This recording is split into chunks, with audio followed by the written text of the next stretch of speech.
Bienvenue dans les récits extraordinaires de Pierre Bellemare. Un podcast issu des archives d'Europe 1.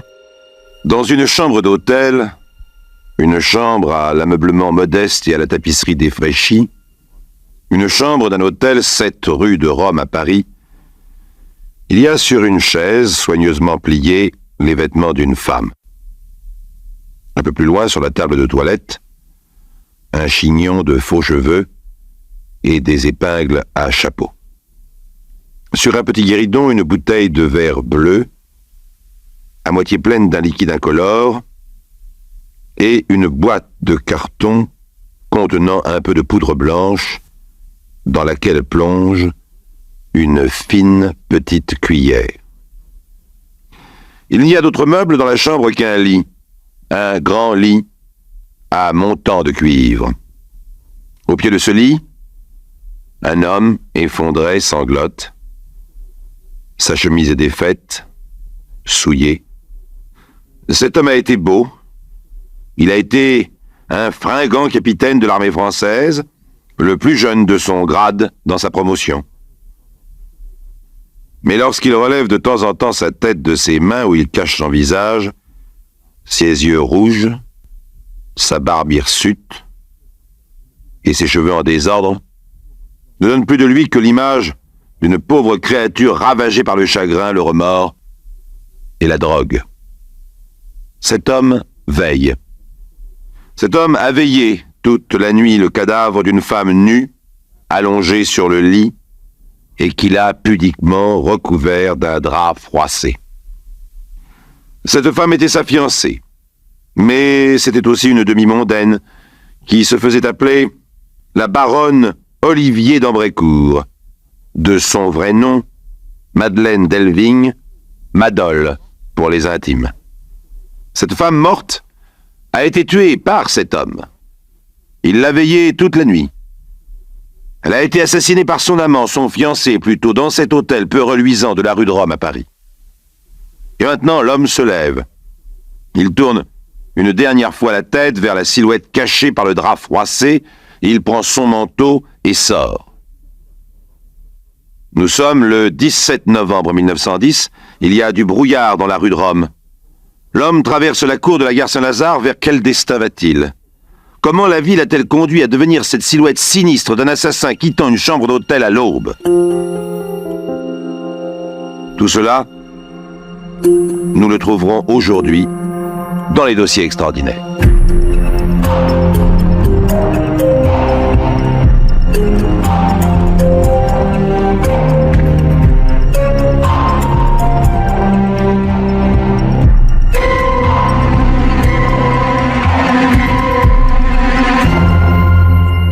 Pour en arriver au sinistre tableau que je vous ai dépeint, pour qu'un jeune et brillant officier en soit arrivé à assassiner une femme un peu légère qui s'était promise en mariage à lui, il aura fallu qu'une certaine Julie Pilois meure en 1893 sans enfant.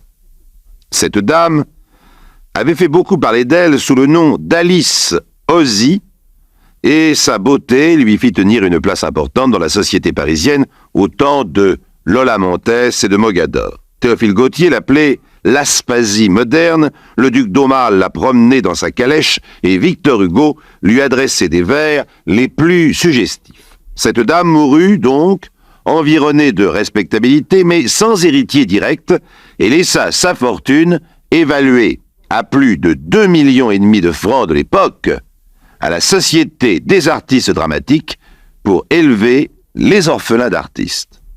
Il se trouva que la société n'avait pas rempli les conditions imposées par le testament et que Madame Pilois, alias Alice Ozy, était apparentée de fort loin avec une certaine famille Meignier, modeste gens de Sainte-Menehould.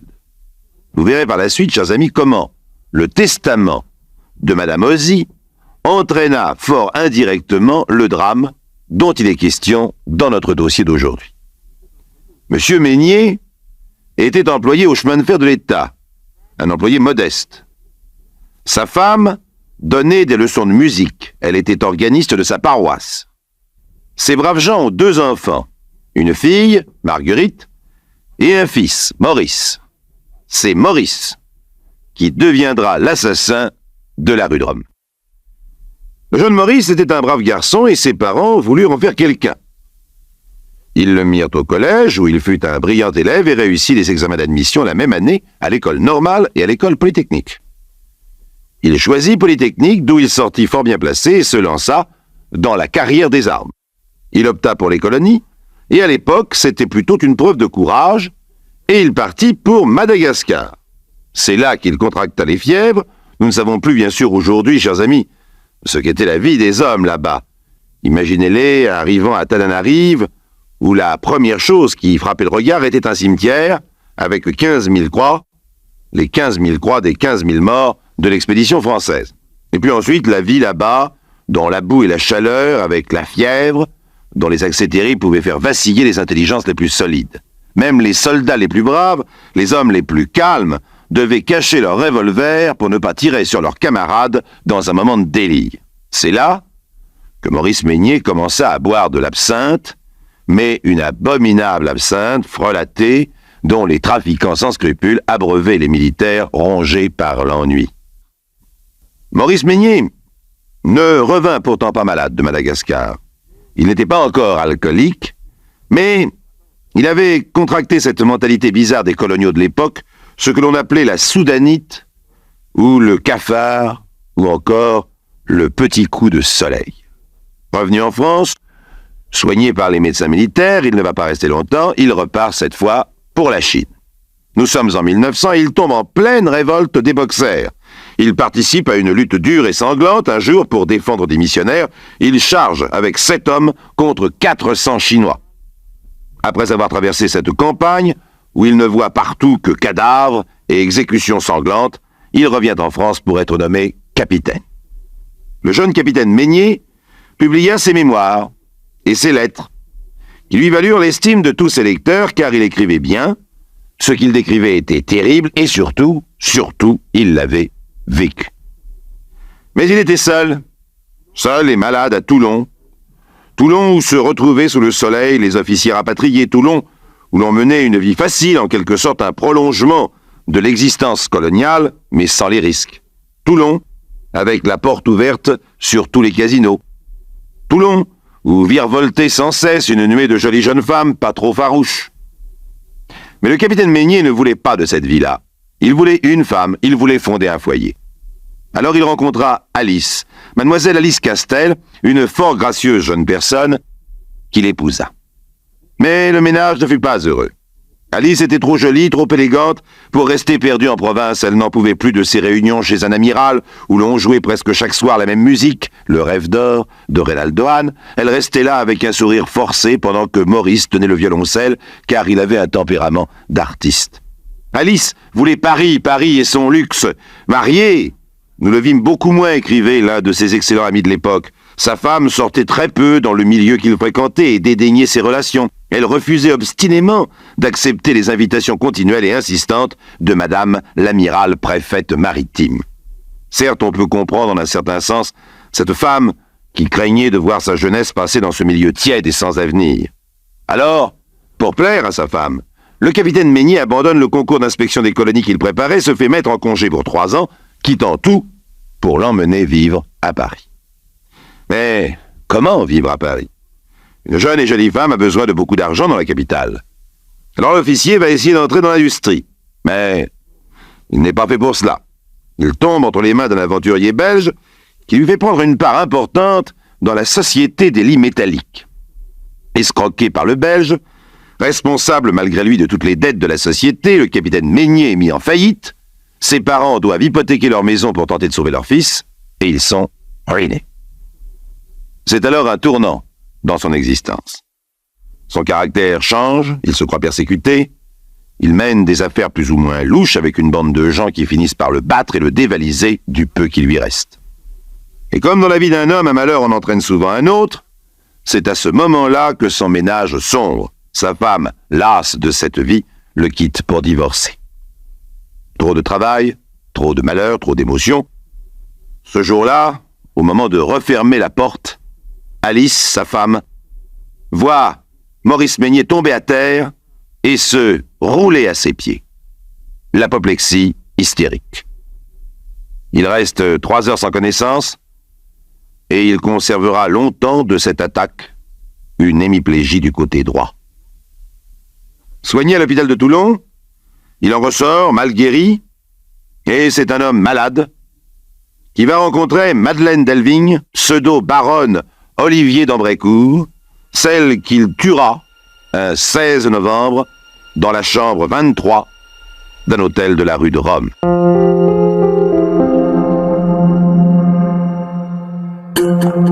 Les récits extraordinaires de Pierre Bellemare, un podcast Europe 1. À sa sortie de l'hôpital de Toulon, le capitaine Meignet retomba dans les mêmes erreurs en montant une société pour purifier par l'ozone l'air dans les théâtres. Puis, il cherche à lancer un frein pour automobile de son invention. Échec sur tous les plans.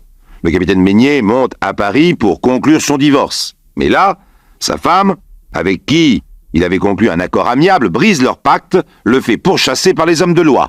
Surveillé, poursuivi, cette vie lamentable amène l'officier à rencontrer un homme qui se disait vaguement agent matrimonial et qui lui présenta la soi-disant baronne Olivier d'Ambrécourt.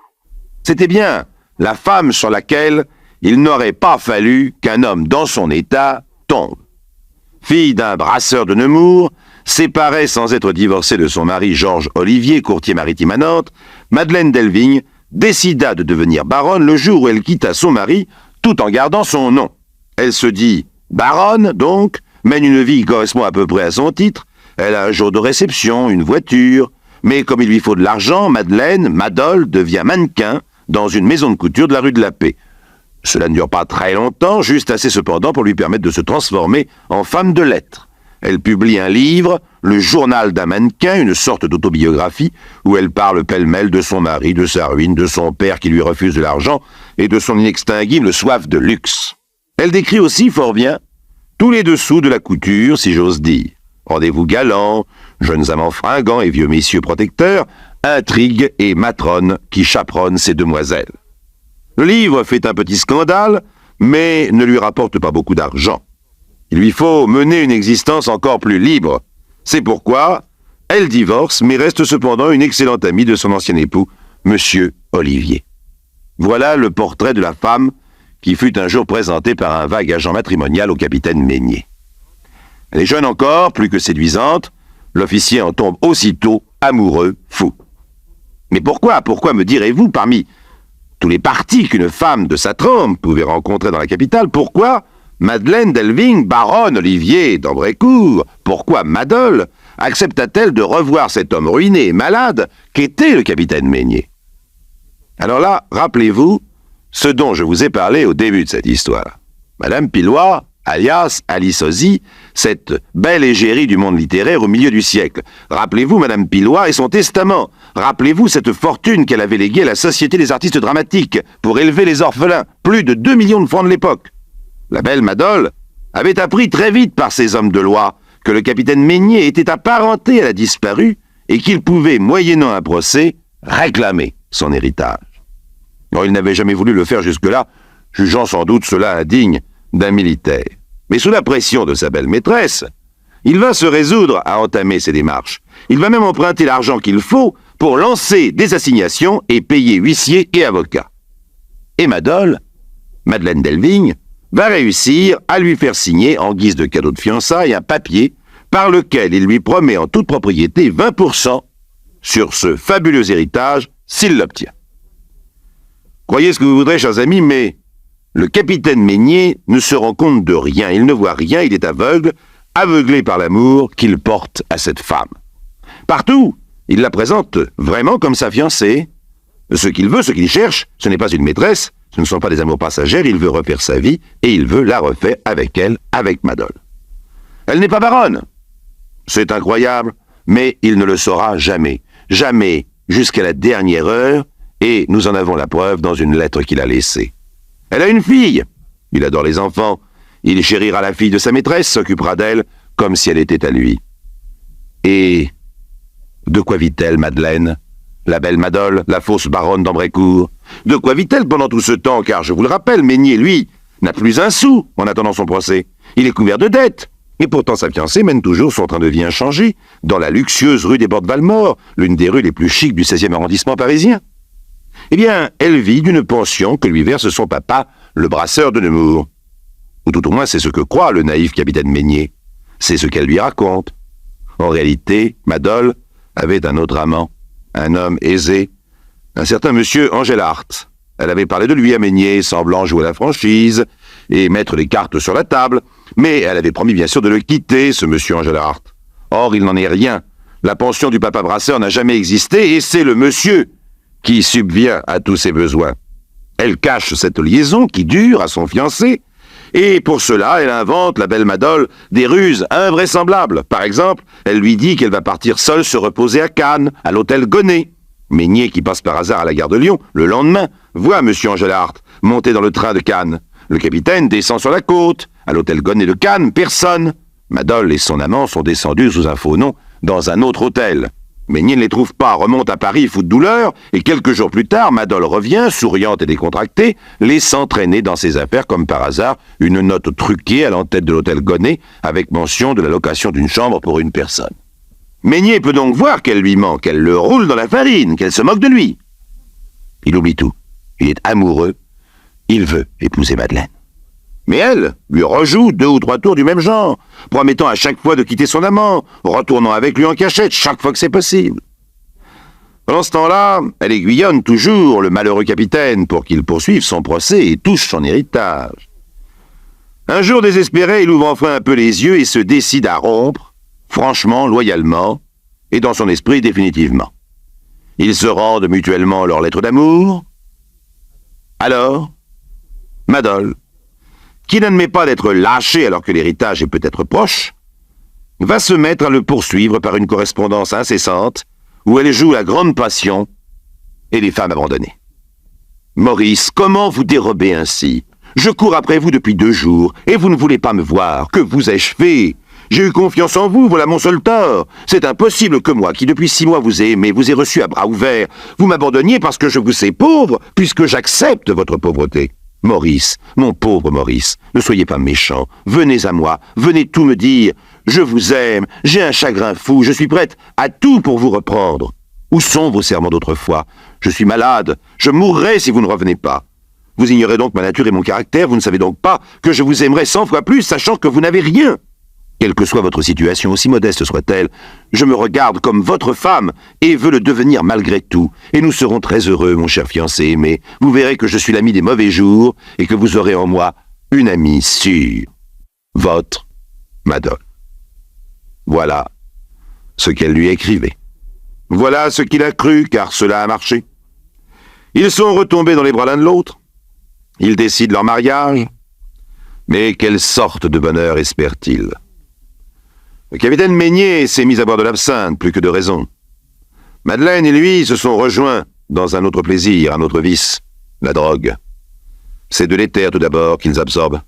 Et puis, cela ne suffisant pas, ils se procurent de la cocaïne, et c'est le plus souvent pour cela qu'ils se rencontrent dans cette chambre de l'hôtel du 7 rue de Rome. Ivres de drogue, ivres de stupéfiants, ils vont passer des journées entières prostrés dans un fauteuil ou sur le lit, les yeux exorbités, fixes, le front en sueur, immobiles, perdus dans l'illusion de leur paradis artificiel. Ce jour-là, le 16 novembre, ils ont rendez-vous à nouveau. Mais Madeleine, à laquelle sa drôle de vie commence à tourner la tête, a également projeté de rencontrer son amant, M. Engelhardt, dans un bar non loin de là. Elle voudrait bien pouvoir rencontrer les 2 hommes dans la même journée et jongler avec ses rendez-vous comme elle le fait d'habitude. Mais elle arrive à l'hôtel, elle n'a pas déjeuné et elle a déjà pris de la drogue. Alors elle est malade. Elle vomit tellement qu'elle sent bien qu'elle ne pourra pas aller au bar où on l'attend. Alors elle se déshabille, plie soigneusement ses vêtements, pose ses faux cheveux sur la table de toilette et se met au lit. Et elle va avoir cette extraordinaire audace d'envoyer le capitaine Meignet à sa place pour faire comprendre à son autre amant que son rendez-vous est annulé. Elle raconte à Meignet qu'elle a rendez-vous avec une certaine mademoiselle Mélandry dans ce bar. Il faut que Meignet aille la prévenir que Madeleine est souffrante. Meignet y va, fait rechercher la demoiselle par le barman. Bien entendu, elle n'est pas là, mais son rival, qui l'a vue entrer, a compris et s'éclipse discrètement. Meignet ne l'a pas vue. revient à l'hôtel. En passant, il achète une bouteille d'eau minérale pour sa maîtresse souffrante. Il la retrouve dans la chambre et vient s'étendre auprès d'elle, tout habillé sur le lit. Ont-ils repris ensemble de la drogue à ce moment-là? Je ne le sais pas, mais toujours est-il qu'ils se mettent à parler, et à parler de manière de plus en plus tendue. Et Madeleine parle d'argent, bien sûr. Et l'on en vient à prononcer le nom du rival. « Mais oui, dit Madeleine, lui, il a de quoi vivre. Lui, ce n'est pas un minable, c'est un homme. Oui, il est toujours mon amant. Et d'ailleurs, je l'aime. Je ne veux plus m'encombrer de toi, qui n'a plus le sou. » Qu'est-ce qui fait le plus mal au capitaine Meignet? Ces mots horriblement durs de celle qu'il aime et qu'il doit épouser? Ou bien la gifle qu'elle lui envoie au paroxysme de la colère? Alors il lui saute à la gorge, la serre, laboure de ses ongles la peau de cette femme qu'il aime et qui, nue dans ses bras, vient de lui avouer qu'elle le méprise, et il serre, et elle se débat. Alors là, sous la main, il trouve, en une seconde, la bouteille d'eau minérale sur la table de nuit, il frappe. C'est fini. C'est un corps sans vie qu'il allonge sur le lit, qu'il recouvre du drap froissé, et au pied duquel il va s'écrouler pour le veiller toute la nuit. Puis au matin, il sort, et il écrit 2 lettres, où il avoue son crime, l'une au commissaire du quartier, l'autre à son rival. Au commissaire, il dit « Hier, dans un accès de jalousie, j'ai tué ma fiancée, la baronne Olivier d'Ambricourt. » Ignorait-il encore à ce moment-là que ce titre était faux? Ou voulait-il respecter par-delà la mort le mensonge de sa bien-aimée? Puis, il annonce son intention de se suicider, ainsi d'ailleurs que dans la lettre à son rival, mais il précise d'abord qu'il veut aussi punir celui-ci. Et il disparaît. Il disparaît durant 2 semaines. Il va errer presque comme un clochard, sans manger, dormant dans des hôtels sordides dont il change chaque nuit. Au soir d'une journée de la semaine suivante, c'est une silhouette sans forme que l'on verra débarquer à la gare de Nemours et se diriger en rasant les murs vers le cimetière où est enterrée Madeleine. C'est celui qui fut le capitaine Meignet qui vient déposer quelques fleurs sur la fosse à peine comblée et pleurer là pendant de longues heures. Puis il rentre à Paris et on le retrouve le lendemain au ministère de la Marine où il va mendier 1 louis à un de ses anciens amis. Et devinez pourquoi. Il a perdu son revolver et il veut mourir en militaire. Il lui en faut un autre. Il n'a plus 1 centime pour s'en procurer un. Voyant que son ami le fait attendre, il se doute que tout ne va pas pour le mieux. Essaie de s'éclipser, mais à la sortie du ministère, des mains se posent sur ses épaules. Les policiers, qui l'appréhendent, croient d'abord à une farce. Et puis ils sont bien forcés de reconnaître dans ce clochard à demi-mort de faim le capitaine Maurice Meignet, assassin de sa bien-aimée. Le tribunal condamna le capitaine Maurice Meignet à 10 ans de réclusion et à 1 franc de dommages et intérêts envers la famille de Madeleine qui s'était portée partie civile. Mais les jurés ont à l'unanimité signé une demande de réduction de peine.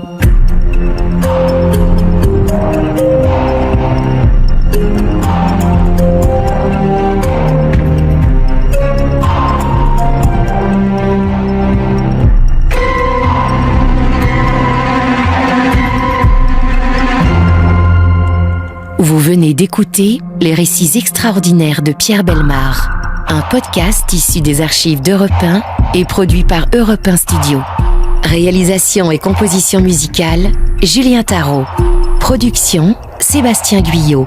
Patrimoine sonore, Sylvaine Denis, Laetitia Casanova, Antoine Reclus. Remerciements à Roselyne Bellemare. Les récits extraordinaires sont disponibles sur le site et l'appli Europe 1. Écoutez aussi le prochain épisode en vous abonnant gratuitement sur votre plateforme d'écoute préférée.